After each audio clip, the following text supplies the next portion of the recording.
Hey guys, this is Sports with Dylan.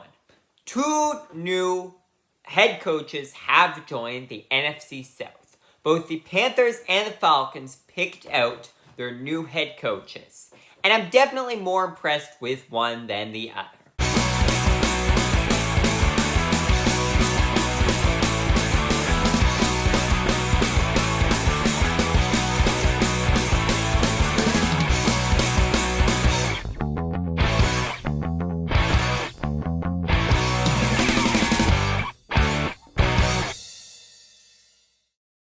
Kicking it off, the Falcons hired Rams defensive coordinator Raheem Morris. And this is an interesting hire, and not because he was just with Rams. We have to go back long before that.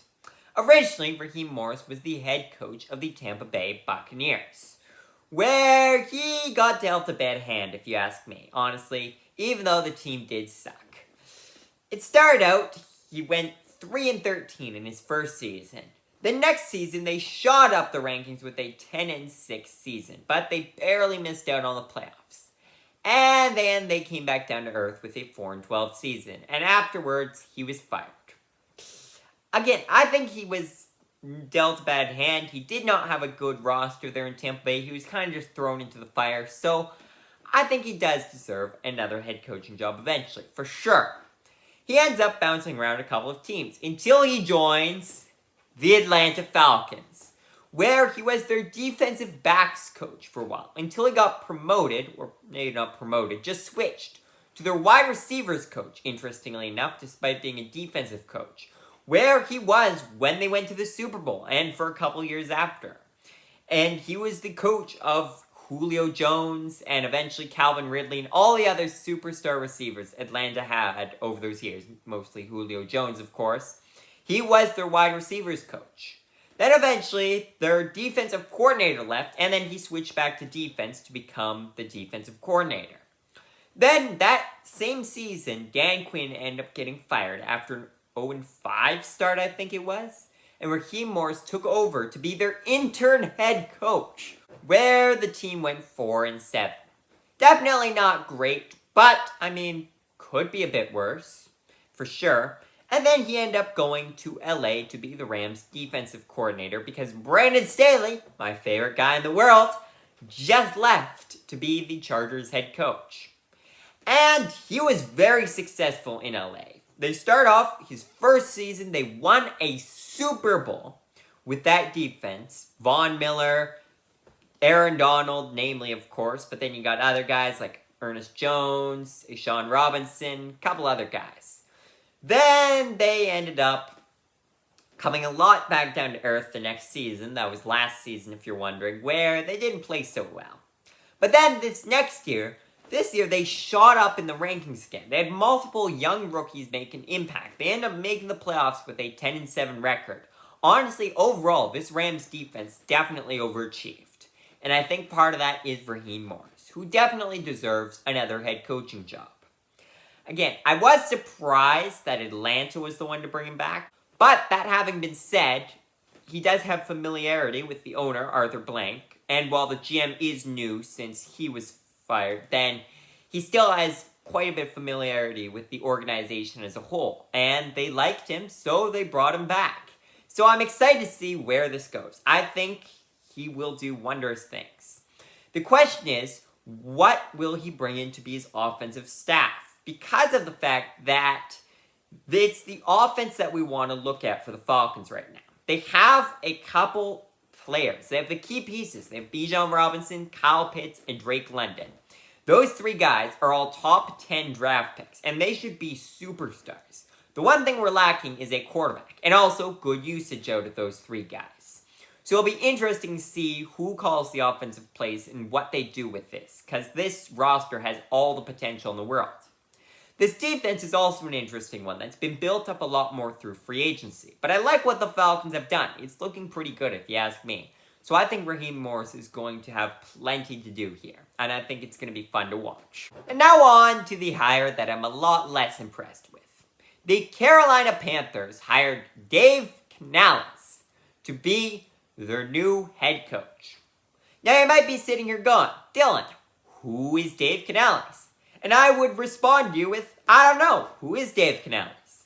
So I had to search all this up. Actually, I knew it already. I've known it for a couple of years. I'm lying here. But I don't know him well because he was not expected to get a head coaching job, at least by me.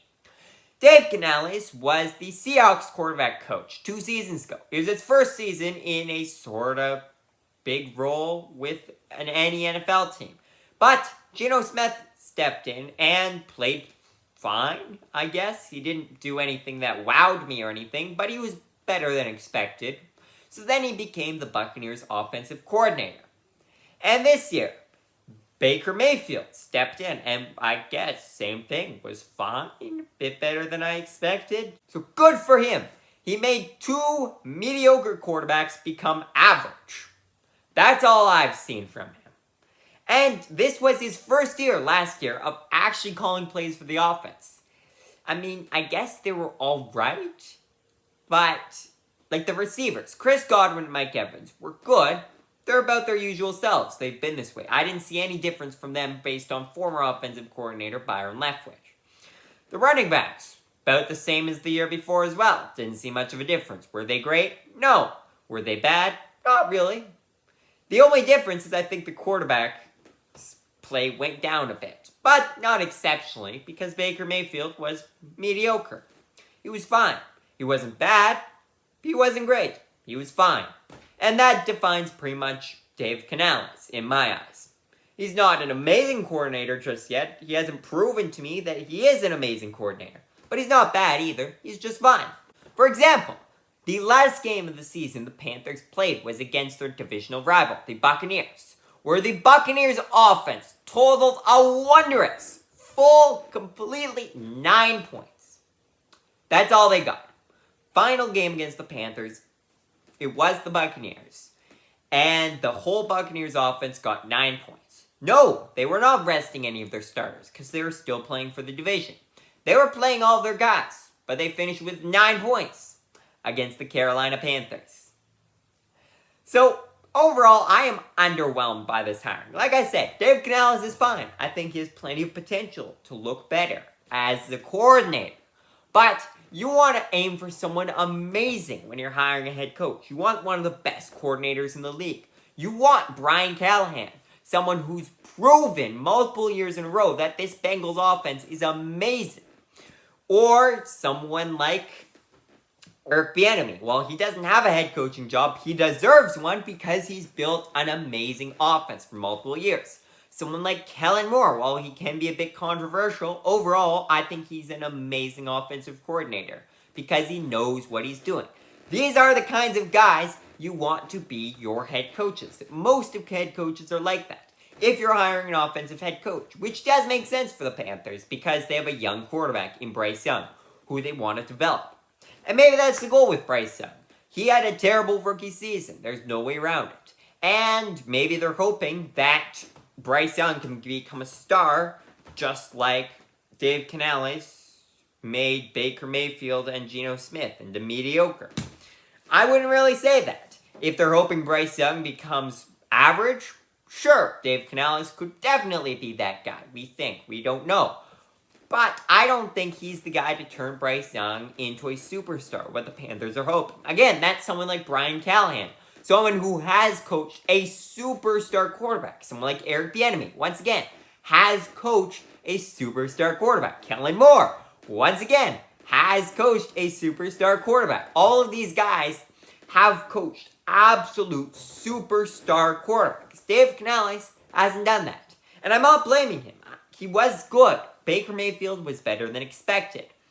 But I still don't think he quite deserves a head coaching job yet. So overall, it's tough to say. Maybe he'll be great. We'll see. But I'm just not sold. I think the Panthers needed to strike big here. And yet, they hired Dan Morgan to be their GM and Dave Canales to be their head coach. So, we'll have to see. Anyways, thank you guys for watching, and I will see you guys again soon.